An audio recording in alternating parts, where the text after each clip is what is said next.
So, naglalakad ako papuntang work. Sobrang lamig. Ayan. Ang aking dinadaanan. So, ang video na ito para dun sa mga nagtatanong or nag-aas ng tips para maipasa yung A2 exam. Okay guys. Grabe. Ang lamig. Excuse me. Wala namang parang surprise question dun sa A2. Kung ano yung mga pinag-aralan nyo, yun naman talaga ang lalabas. Same pa rin siya sa A1, okay? May speaking, writing, listening. Okay? And ang pinakamagandang gawin dyan, meron usually nagbibigay naman sila ng 2 weeks review before ang A2 exam nyo. So, walang kaba kung ano yung lalabas doon sa pagre-review nyo, yun din, kung ano yung tinuturo sa pagre-review nyo, kung ano yung mga tips doon, mga pointers doon, yun din mismo ang lalabas sa exam nyo. Okay? So, pinakamahalaga lang talaga dyan I think iba yung dalawang parts kasi yan eh. Merong part 1 doon mismo sa office nila. Yun yung tawag dito, mismo doon sa office kayo mag-e-exam. Okay? With presence. So, ang gagawin nyo doon is writing, listening, and reading. Yun yung magiging exam nyo sa part 1. And sa speaking, yun yung part 2. Conversation yan with your teacher. So, hindi ko may bibigay kung anong exact na topic kasi depende po yan sa teacher kung ano yung ibibigay nilang topic sa'yo. But usually, conversation lang. Okay, so ang aaralin nyo lang talaga pinaka-importante dyan kasi yung mga tanungan dyan. For example, situation, invitation. Like for example, magtatanong yung teacher mo ng free ka ba this week? Day off mo ba? Kasi iimbitahan sana kita, may birthday doon si blah blah blah. So yung mga tanungan nyo dyan is, batuhan ng tanungan is like, kailan, anong oras, saan tayo magmi-meet, anong isusuot mo. So usually mga common words lang na ginagamit natin pang araw-araw ang conversation. So more on verbs, mas maganda para mas maintindihan mo yung tanong. At saka ang bilis lang talaga guys ng speaking. Mahalaga lang huwag ka masyadong kabahan. Kasi minsan pag kinakabahan tayo, nawawala yung concentration natin. Parang nakakalimutan natin sumagot. Pero usually very lang talaga, easy lang yung tinatanong ng teacher. Basta kung free ka ba this week, anong gagawin mo, or anong oras tayo magkikita, saan tayo pupunta, or papipiliin ka, anong gusto mong puntahan, eto ba, party ba, or magpipiknik tayo, or yoga, yung mga something na ganon. Yun lang yung sa namin A2 eh. Actually, mas mahirap pa yung A1 kaysa sa A2. Kaya pag mataas yung grade mo sa A1, for sure, mataas din yung magiging grade mo sa A2. Kaya, guys, pag nalagpasan nyo na yung A1 exam, naipasan nyo na yon, and then nakalagpas na kayo dun sa elimination kasi di ba nag-eliminate sila before yung A2 exam talaga. So wala nang kaba, sigurado nang makakapasa yan. And very naman, considerate yung mga teacher.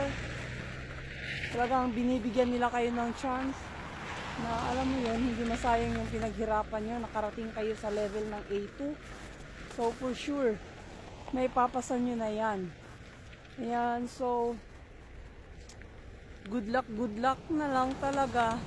Matyaga lang talaga tayong mag-aral ng mga verbs. Pinaka-importante talaga na i-memorize yung mga verbs, more verbs memorize para mas marami kang makonstruct ng mga sentences, mas marami kang masagot. pag marami kang verbs na alam. Ayan, so tumatawid na ako ng highway ngayon. So grabe, basta good luck everyone. Yun lang yung tips na maibibigay ko sa A2. Huwag masyadong ma-stress, huwag masyadong ma-pressure sa A2 kasi mas easy lang talaga yung A2. Pag nalagpasan mo na yung A1, sigurado na yan sa A2, okay? So good luck guys. I'm hoping na makita ko kayo dito one day. And syempre, message nyo ako pag nandito na kayo sa Finland. Ang ganda oh. Diba? Ang ganda lang ng puno. Alam nyo, ang ganda-ganda lang talaga dito pag winter. Ang ganda-ganda ng view. Talagang magsasawa ka. Kaso lang, sobrang lamig lang talaga. Parang minsan, nakaka-surrender yung lamig. Pero syempre, makakapag-adjust din tayo niyan kasi first winter natin dito. Kaya, I'm sure, makakapag-adjust din tayo sooner or later. Ayan, so going to work na ako ngayon, naglalakad. Mas feel ko yung maglakad. Mas hindi hassle. Kasi na-compare ko, nag-extra ako kasi sa ibang company. So doon sa pinupuntahan ko, meron akong 1 week day off. So nag-extra ako kasi sayang naman yung mga araw walang ginagawa sa bahay. Nag-extra ako sa ibang company, same work pa rin. Grabe. Ang hassle pala pag sumakay. Kasi usually ngayon pag winter, yung mga bus laging nadidelay. Ang hirap mag-antay ng bus.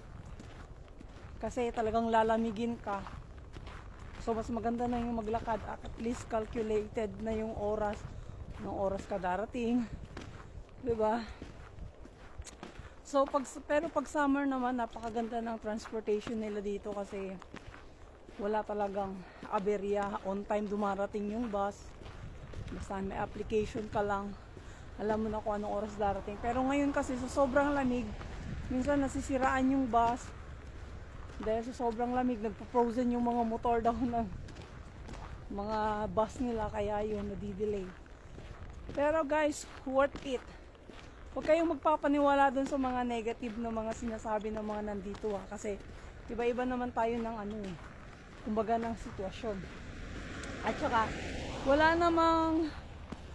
namang easy talaga kapag nag-uumpisa ka pa. Kaya go for it.